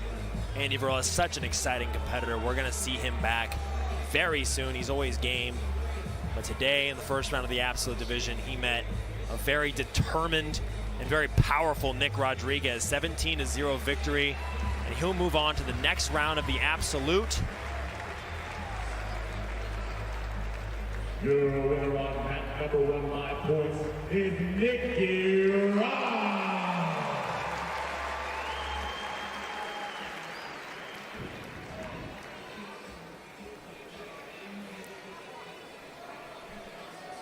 Let's check out some of the best moments from that match here between Nicky Rod and Andy Varela.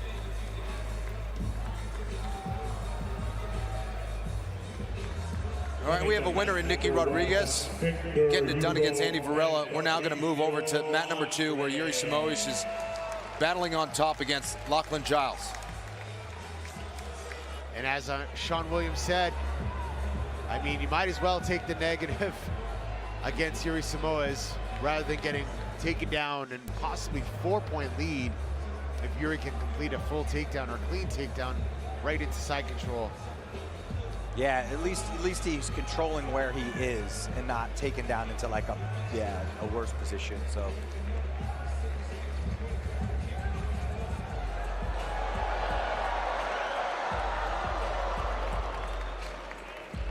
Two minutes, 47 seconds left. Lachlan again inverting.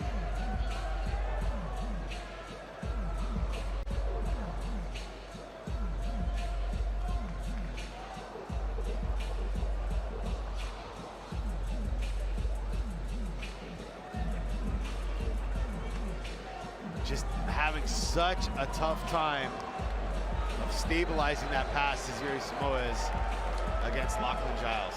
Yeah, and once he gets through, he's got to flatten the lower back. Flatten the lower back. Or, like I said, you can use a staple, a cross staple of the leg. And that also protects him, you know, from you're not going to get leg locked. Your leg is on the inside. Then you walk back and keep their hips off the ground. Then stacking, almost a leg drag.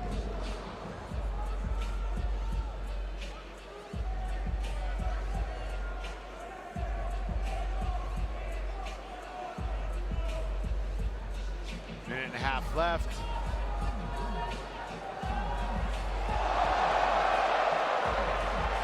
Lachlan Giles, although defending the passes of Yuri, just really unable to get any sort of catch or any sort of bite on anything anymore. Yeah. And, you know, a bit of a difference from his 2019 performance where he was submitting giants.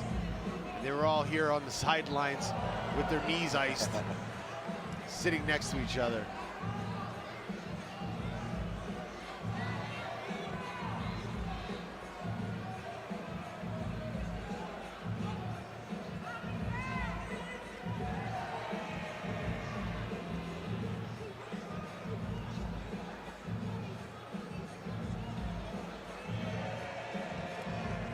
Gonna have to try something a little bit different.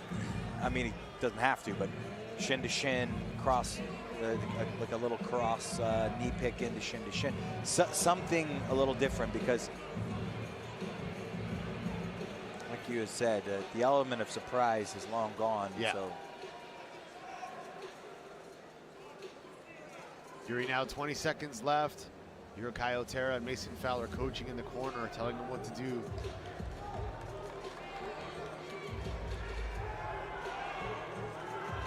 And it's going to be that -1 for Lachlan that costed him the match. And Yuri Simoes will advance in the men's absolute division of the 2022 ADCC World Championship. Just a different year, you know. As we said, the element of surprise just no longer a factor here, but props to Lachlan Giles for stepping up and entering, but Congratulations to Yuri Smoes for a win. He advances into the absolute division. Yuri will be facing the winner of Nick Rodriguez, Andy Varela next.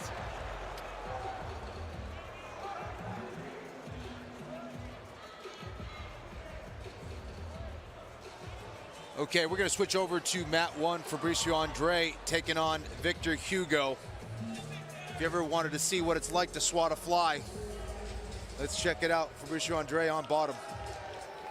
Coming to mat number 2, Felipe Peña, Roberto Jimenez.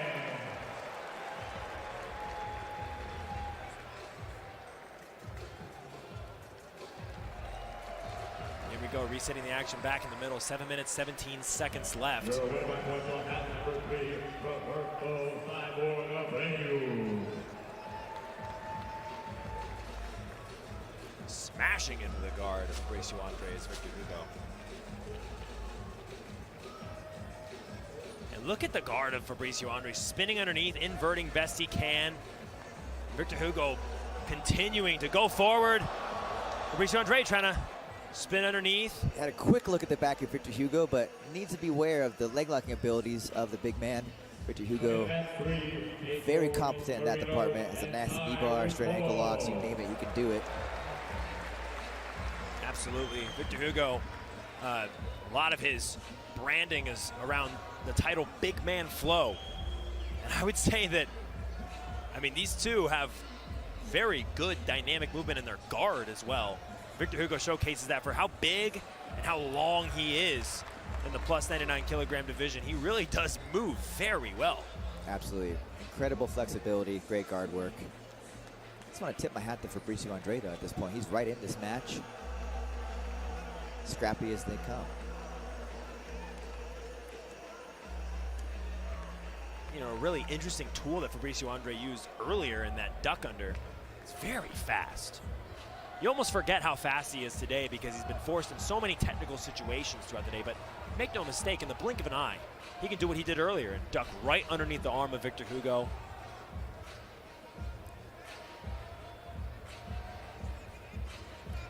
Looking for a single leg, but Victor Hugo basically flexes his hamstring and shrugs Fabricio off.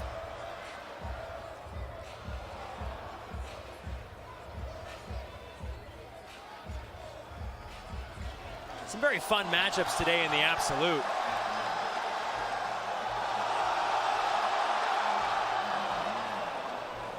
You guys are watching on the multi-mat. You're seeing Felipe Peña and Roberto Jimenez on mat 2. And Tyro Tolo versus Pedro Marino on mat 1. Victor Hugo dives in for a single leg, snatches it up.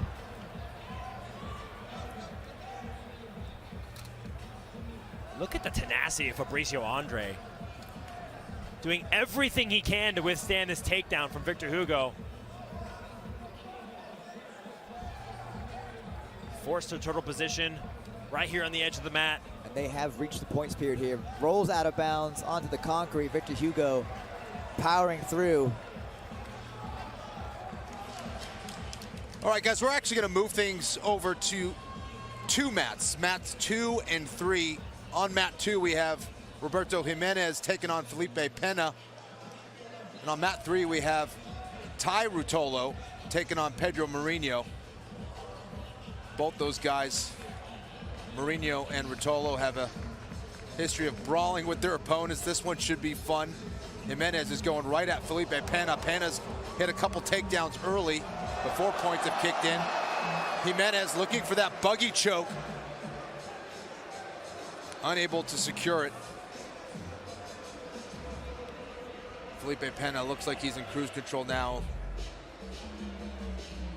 Has solidified that side control. And Marino and Rutolo are battling for a takedown on the feet.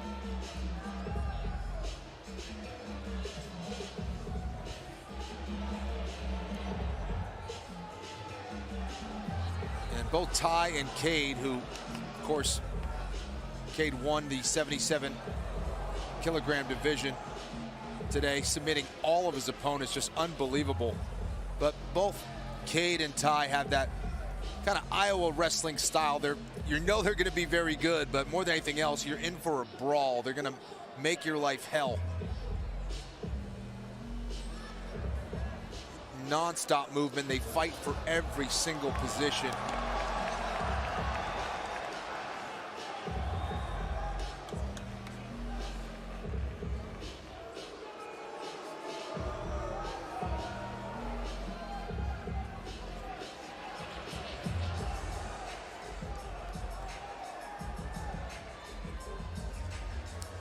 Felipe Pena now looks like he's trying to work that arm lock. Roberto Jimenez is trying to sit up. Doesn't quite have the best body position there, though. Felipe Pena putting a lot of pressure, pinning those shoulders now.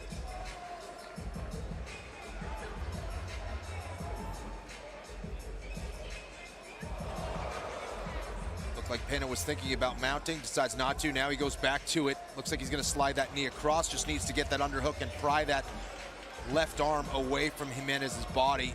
He's got excellent head position. He's going to do that. There it is. And Jimenez is going to be in big trouble here. Jimenez is another one of these young talents who have come up, had mixed success over the last year, but still showing a lot of promise. Very aggressive game, fun style to watch, but he's going against a true veteran in Felipe Pena.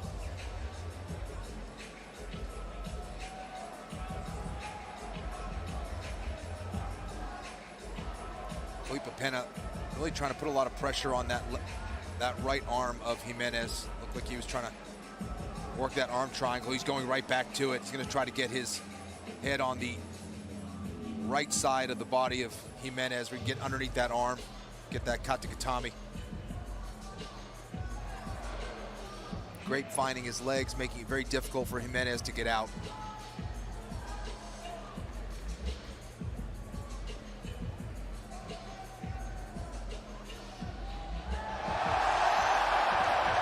Oh, look at that. Crowd goes nuts. Ty Ruotolo almost hit that takedown against Pedro Marinho. Marinho scrambled back to his feet really well there, avoiding points.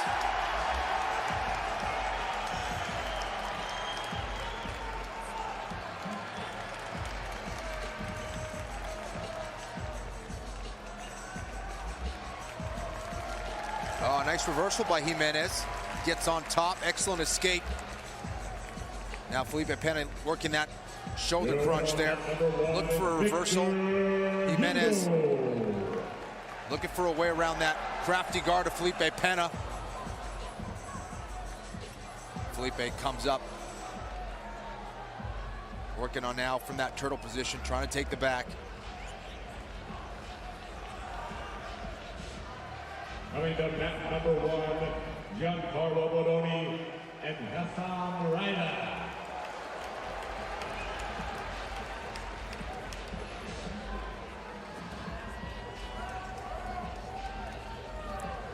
Felipe Pena looking for those hooks.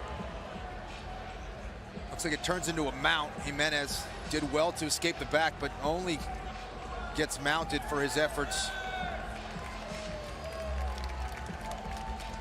Felipe Pena now trying to go back to work, try to elevate those arms over the head of Jimenez so he can attack that arm triangle. Switches to that knee on stomach. He'll get points for that.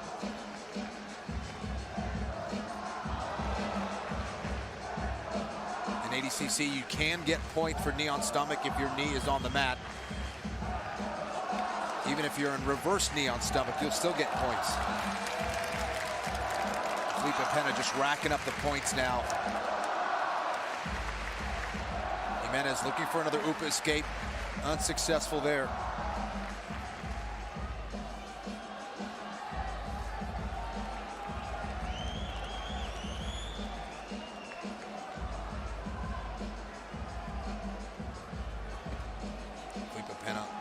Passes again, right into side control.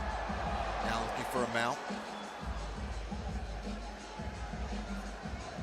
And Pedro Marinho has a deep single there, trying to get to the back of Ty Ruotolo. This is a position where Ty Ruotolo scrambles extremely well from. Gonna look for an arm trap and a roll. Mourinho with a nice mat return.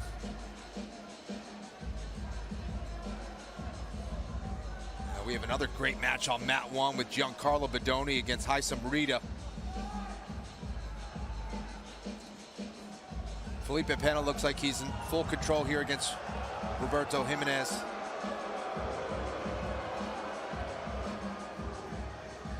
And I think we're going to switch things over to mat 1. Haitham Rida on top against Giancarlo Bodoni, the 88 kilogram 2022 champion.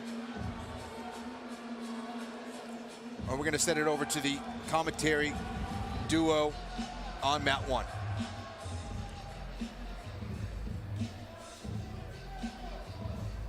Giancarlo putting his elbow in the face of Haitham Rida a little bit there. Trying to stifle him and prevent him from bringing any forward pressure. As I say that, Giancarlo using that reverse De La Riva.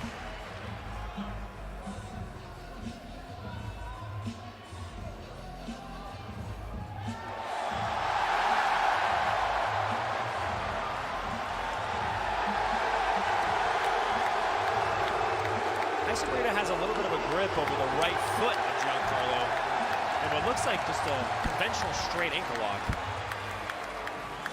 We saw earlier with Owen O'Flanagan and Giancarlo Bodoni that Giancarlo is very apt to floating submissions. Anything hanging out there, he can snatch up at any moment. He was in the middle of a leg entanglement in that particular match and just snatched up a beautiful toe hold.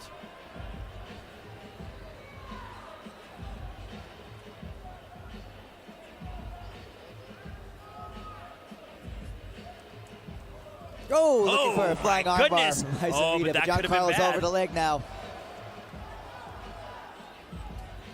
He's able to clear his knee line. Now we see Haitham Rida on his back.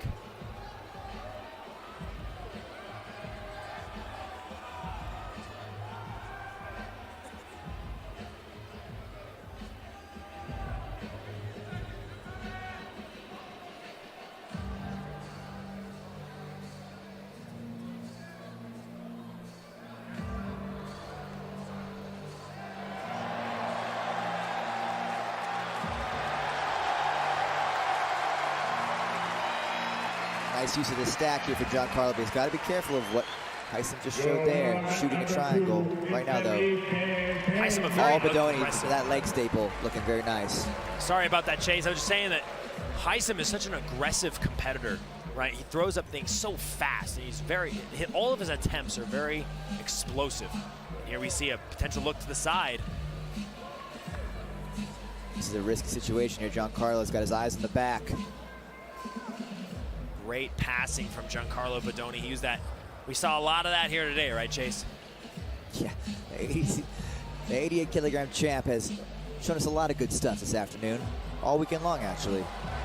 Technically not getting passing points quite yet, but that may not be what Giancarlo's even interested in. Chasing the arm at this point. It looks like this could be the end, Chase. This is such a tight position. He's got a grip secured around Haitham Rida's left arm, and now the legs are locked. Arm is completely immobilized, and there he gets the tap.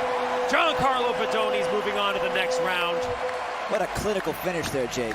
Amazing technique. And it looks to me like he's hardly breathing heavy. Very measured approach.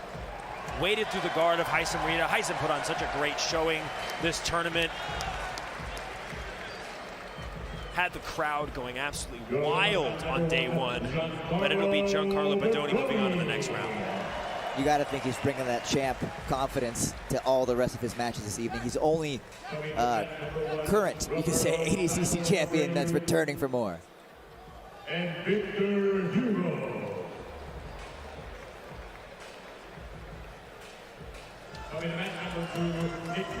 All right, so here we see a little look at the action off of Haitham Rida's jump into the guard. We saw Giancarlo Bodoni almost lock up the leg, and this is the beginning of the end here, Chase. The wrap around the arm on the bottom side, climbing up, eventually winding up in this position where the arm bar was only moments away.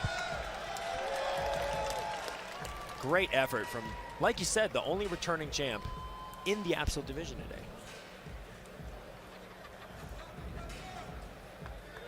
He's going for that Rotolo. I believe we're moving straight on to the next round of competition here. Mourinho. Majority of the match took place on the feet. It was back and forth as they battle from that clinch position. Both men were looking for takedowns.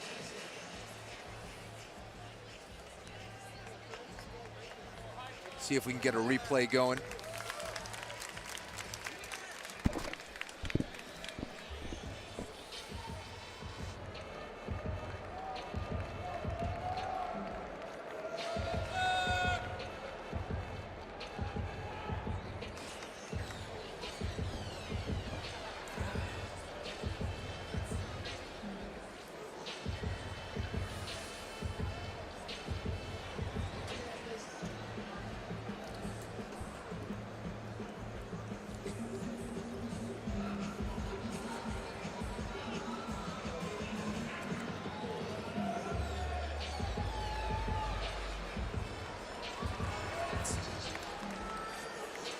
All right. All right, we're going to go over to mat 2. Nicky Rodriguez is going to be taking on former ADCC champion Yuri Simoes.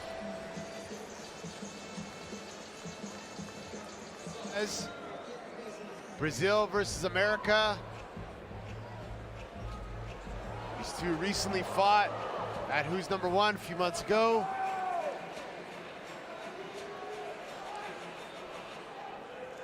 But now under ADCC rules, should be interesting to see the outcome.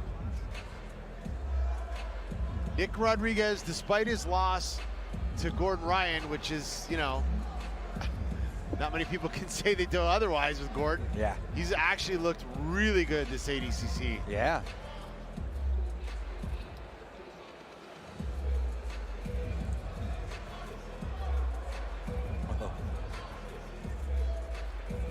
Yuri Simoes not afraid to engage in a takedown battle with Nick Rodriguez.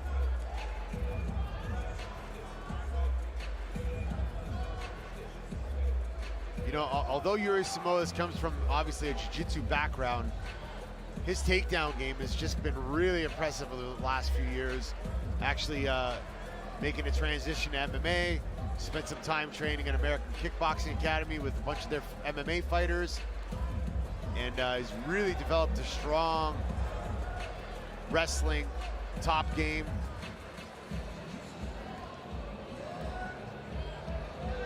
The winner of this match moves on to face the winner of Cyborg versus Victor Hugo. If you guys are watching at home, you can tune in on mat number 1 and 2 for additional matches. Utilize our multi-mat technology. Watch Marigali versus Trator on one mat, Victor Hugo Cyborg on the other, and Nicky Rod versus Yuri on mat number 2, which is what we're calling here. Yeah. Both guys just working on the collar ties here.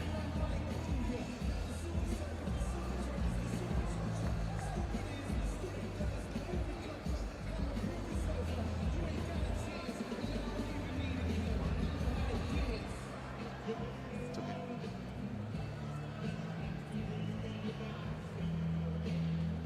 8 minutes in, or 8 minutes left, sorry. Nicky Rod, Yuri, grip fighting in the stand-up. Yeah, both guys just really working on the head. Other than that, really, I haven't really seen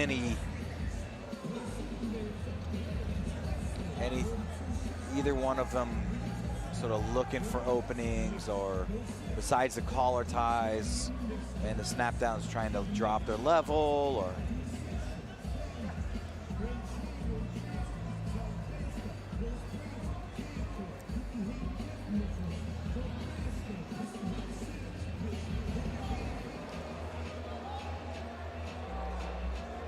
Yuri faking Level changing. Faking some shots against Nicky Rod.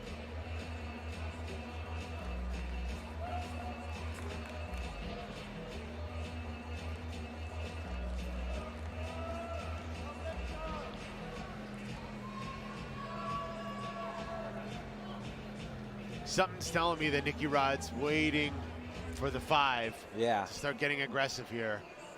Don't be surprised if you see a nice super duck or some sort of dynamic takedown attempt from Nicky Rod, but I feel like he's about to turn on the heat in about a minute and a half.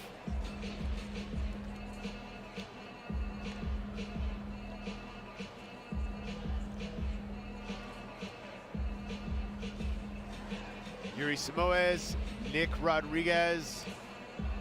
Nicky Rod, 2-time ADCC silver medalist against the 2-time gold medalist, Yuri Samoes.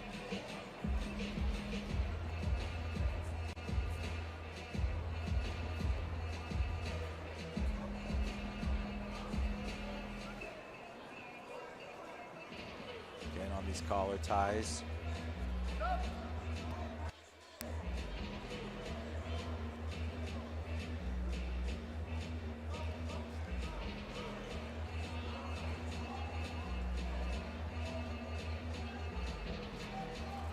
Nice little drag there. Yeah, I think he just jumped out of it.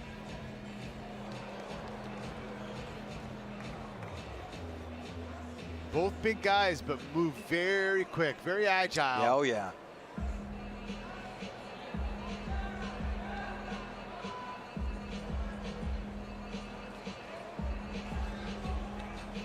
"20 seconds to points now. See if it..."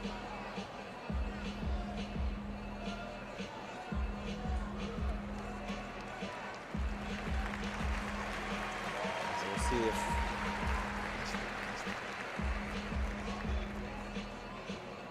All right, here we go. Points will be scored from here on out. 5 minutes left in this matchup.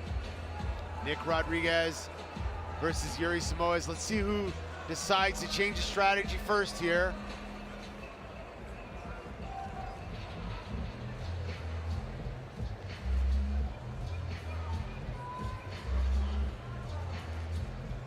Your winner on match number 3, Nicholas Melegani. Yuri level changing quite a bit, trying to fake Nicky Rod out. Maybe looking for him to sprawl a little prematurely so he can attack the front headlock.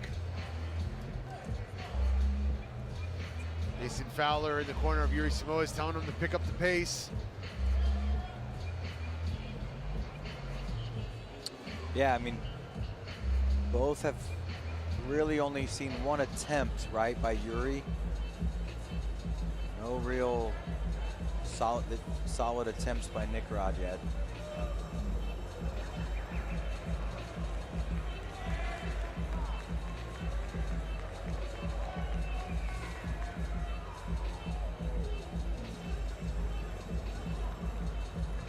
Three minutes, 39 seconds left in this match. Nick Rodriguez, Yuri Samoes. Uneventful so far. Hoping things change sometime soon.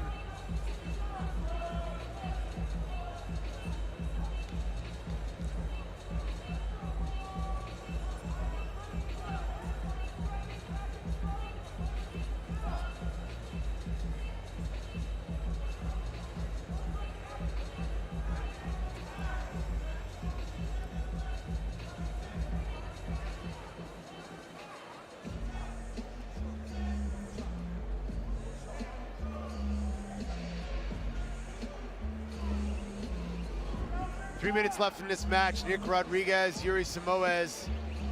Not too much happening. I think the referee's getting a little impatient here.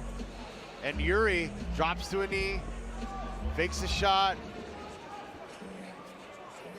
Nicky Rod with the fake snatch single. Now on mat number 3, Felipe Pena and Ty Rutolo.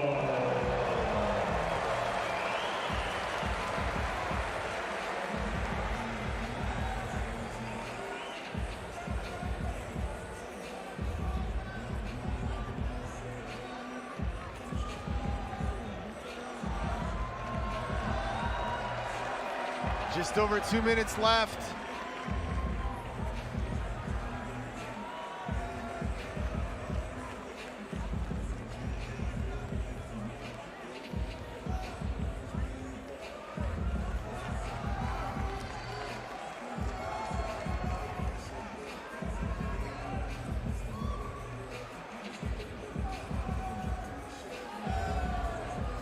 Oh, Yuri's starting to pick up the pace now. Yeah. Just dropped his level, and Nicky hit the deck, basically.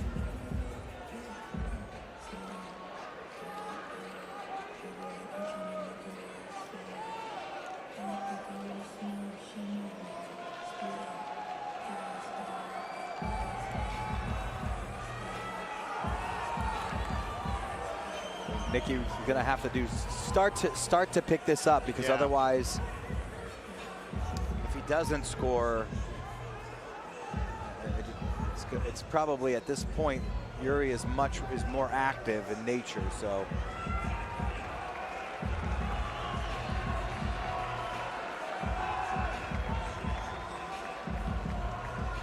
still, what, 5-minute overtime to go. So we're a minute left before expiration of the regulation. Real quick for a bracket, a recap here in the absolute division. Nicky Rodriguez taking on Yuri Simoes in the quarterfinal. Nicky got by Andy Varela. Yuri Simoes got by Lachlan Giles. Cyborg, at 42 years old, advances to the quarterfinals. He's taking on Victor Hugo over on mat 1. And Felipe Pena will be taking on Ty Rotolo on mat 3. We'll be going to that match shortly. Giancarlo Bedoni will be facing his teammate Nicholas Marigali in what should be a very interesting match. But right now, let's switch things over to mat number 3. Felipe Pena taking on the 19-year-old Ty Rotolo.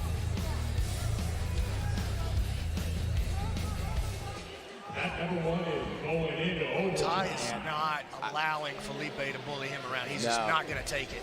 And I'm going to tell you, just because of the size difference, angles are going to be key here for Rotolo.